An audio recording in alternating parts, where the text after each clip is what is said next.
বন্ধুরা, টিম ইন্ডিয়াকে নিয়ে একের পর এক বড় খবর সামনে আসছে। ইংল্যান্ড সিরিজের আগে নতুন আপডেট, দলে ফিরছেন একজন গুরুত্বপূর্ণ স্পিনার, একজন ক্রিকেটারকে নিয়ে খারাপ খবর, আর সবশেষে হার্দিক পান্ডে এমন একটা সিদ্ধান্ত নিয়েছেন যা তার ক্যারিয়ারের জন্য খুবই গুরুত্বপূর্ণ হতে পারে। আজকের ভিডিওতে এই চারটি খবরই বিস্তারিত জানাবো, তাই ভিডিওটা শেষ পর্যন্ত অবশ্যই দেখবেন। চলো বন্ধুরা, ভিডিওটা শুরু করি। প্রথমে কথা বলি শুভমান গিল আর KL রাহুলকে নিয়ে। রিপোর্ট অনুযায়ী এই দুই ক্রিকেটার দলের অন্যদের আগেই ইংল্যান্ড পৌঁছে যাবেন, কারণ ওডিআই সিরিজ শুরুর আগেই তারা একটু বেশি সময় নিয়ে অনুশীলন করতে চান। আপনারা জানেন ইংল্যান্ডের উইকেট আর আবহাওয়া ভারতের মতো নয়, তাই আগে গিয়ে অনুশীলন করলে সেই পরিবেশের সঙ্গে মানিয়ে নেওয়া অনেক সহজ হয়। খবরে আরও বলা হয়েছে দলের বাকি খেলোয়াড়রা 12 জুলাইয়ের মধ্যে ইংল্যান্ডে পৌঁছে যাবেন, তারপর সবাই মিলে অনুশীলন শুরু করবেন। প্রথম ম্যাচ বার্মিংহামে, তাই শুরু থেকে ভালো খেলতে যাবে টিম ইন্ডিয়া। এবার আসে দ্বিতীয় খবরে। ভারতীয় সমর্থকদের জন্য এটা অবশ্যই ভালো খবর।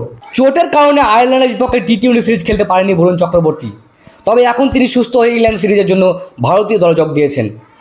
বরুণ এমন একজন স্পিনার যার বল বুঝতে অনেক ব্যাটারেরই সমস্যা হয়। যদি তিনি নিজের সেরা খেলাটা খেলতে পারেন তাহলে ইংল্যান্ডের ব্যাটারদের জন্য বড় চ্যালেঞ্জ হয়ে উঠতে পারেন।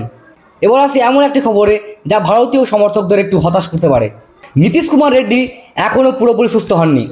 রিপোর্ট অনুযায়ী BCCI মেডিকেল টিম তাকে আরও কিছুদিন বিশ্রাম নিতে বলেছে। এখনও তার সুস্থ হওয়ার প্রতিক্রিয়া শুরু হয়নি, তাই ইংল্যান্ডের বিপক্ষে ওডিআই সিরিজে তাকে দেখতে পাওয়ার সম্ভাবনা খুবই কম। তবে ভালো বিষয় হলো বোর্ডে কোনো ঝুঁকি নিতে চাইছে না। পুরোপুরি সুস্থ হওয়ার পরেই তাকে মাঠে ফেরানো হবে। সব ঠিক থাকলে জিম্বাবুয়ের বিপক্ষে টি20 সিরিজে তিনি ফিরতে পারেন। এবার আসি আজকে সবচেয়ে বড় খবরে। হার্দিক পান্ডিয়া নিজের ভবিষ্যতের কথা ভেবে বড় একটা সিদ্ধান্ত নিয়েছেন। রিপোর্ট অনুযায়ী তিনি বেঙ্গালুরুর BCCI সেন্টার অব এক্সেলেন্সকেই নিজের নিয়মিত অনুশীলনের জায়গা বানিয়ে নিয়েছেন।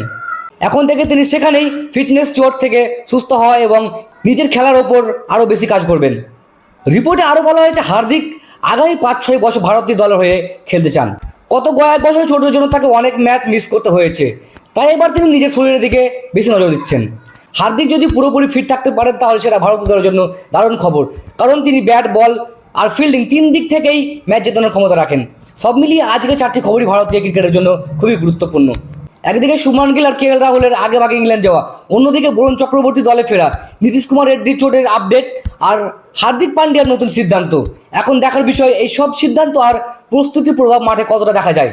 এবার আপনাদের কাছে প্রশ্ন, হার্দিক পান্ডিয়া এই সিদ্ধান্ত কি তার ক্যারিয়ার আরও লম্বা করতে পারবে? আপনার কি মনে হয়? আর ইংল্যান্ড সিরিজে কোন ভারতীয় ক্রিকেটারের খেলা দেখার জন্য আপনি সবচেয়ে বেশি অপেক্ষা করছেন?